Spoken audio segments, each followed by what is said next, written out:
Hello, let me check in with The Emperor's Babe by Bernardine Evaristo, her 2000 and, I think 4 work.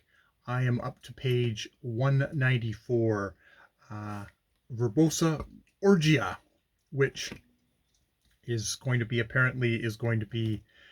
Zucalia and her friends Venus and Alba um, holding a poetry slash orgy party.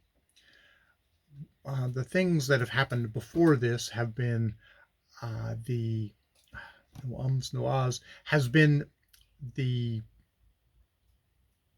gladiatorial event where quite horrifically pregnant women are shoved in cages with lions and basically pureed. It's like very horrific.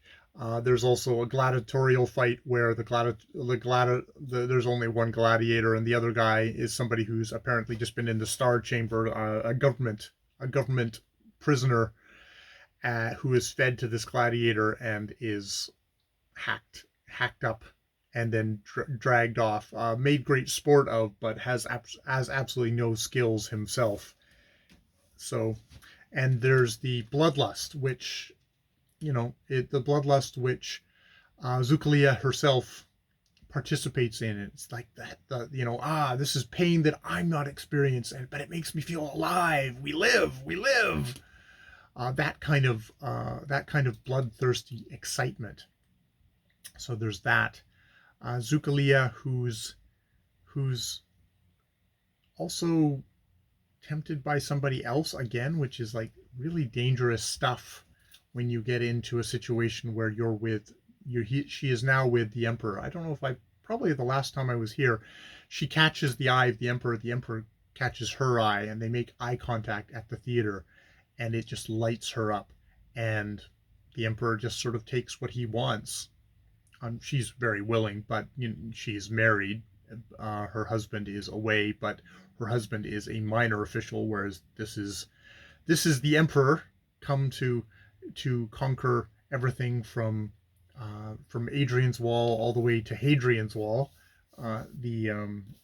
Adrian, the Adeline, from Adeline to Hadrian's Wall. So he is quite the guy. It's interesting. His English, it's English in the book, but it's probably Latin, is rather broken, whereas she is all fluidity and jargon and argot, but it's very, very facile.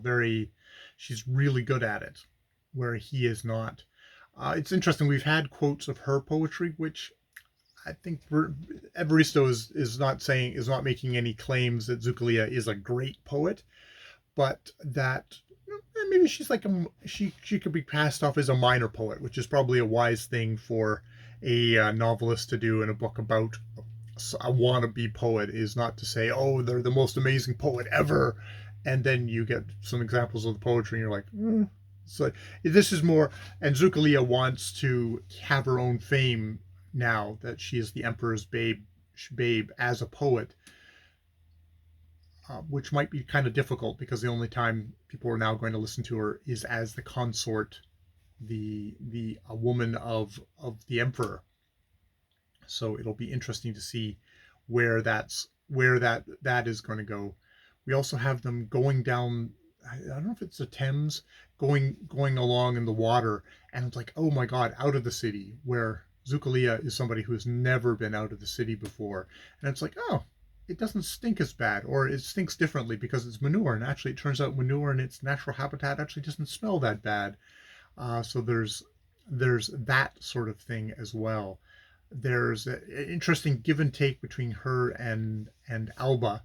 Alba, who's like, yeah, you should totally sleep around. You've got a husband, you should sleep around. But now that she's done the ultimate sleep around, she's her lover is the Emperor. It's Alba's sort of pouty, sulky that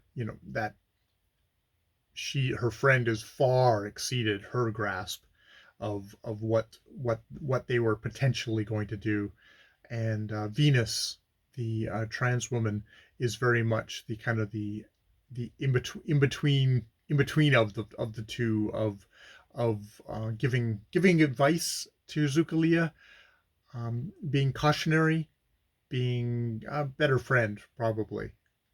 But yeah, yeah. So it's it's I'm enjoying it. It's very got that contemporary modern feeling, which I get from stuff like Catalyst. So I'm not having any trouble with it. I think there are some people who are having trouble with this. Sounds way too contemporary, but I think the ground has been prepared for me from reading translations of Catalyst, where it's a very modern voice that seems to come out from this very time period of very urban, very um, obsessed with sex and neuroses and kind of petty things that you only think is like that's a modern thing. Those ancients were made of sterner stuff and no, they weren't. They were just human beings as well, and it just wasn't. It didn't get it didn't get it didn't get expression a lot of the time. And if you get someone like Catalyst giving you that expression, that's quite amazing. So we're getting it here with Zucalia, who's also got an interesting relationship with her slaves. She has two girls who were very recently enslaved from up north for her, and that kind of power dynamic is very much there, which is interesting. Interesting as you think, oh, Zucalia as a black woman is like that's slave, but it's like no, slavery is not something to do with skin color. It's only been made skin color by the racist ideologies that have programmed saying like, oh, if you're light skinned, you're the master, and if you're dark skinned, you're going to be the slave. It's like no, that's just racist ideology right there. That kind of system can easily go the other way anyway. You just basically conquered peoples. Anyone who's got less power can end up enslaved to those with greater power. And Zucalia, someone who doesn't have her own power, has now got power over these two girls, and it's interesting how that shapes her and how she uses that. And sometimes she's mindful of it, and sometimes she's not particularly mindful of it. So that's an interesting dynamic there too. All right, I will leave it there for my check-in, and we'll save the no ums no ahs reports for the end of the week. But this is I have to remind myself this checking in with a book is the hardest thing because my thoughts by definition aren't formed on what I'm talking about there. It's sort of a note taking for myself of just talking about a book and trying to figure out what I want to say, which leads to a lot of the ums and ahs. But I think I can try and come up with thoughts without doing the just take a breath and see what comes up. At the moment, nothing more, so I'll leave it there. More videos later.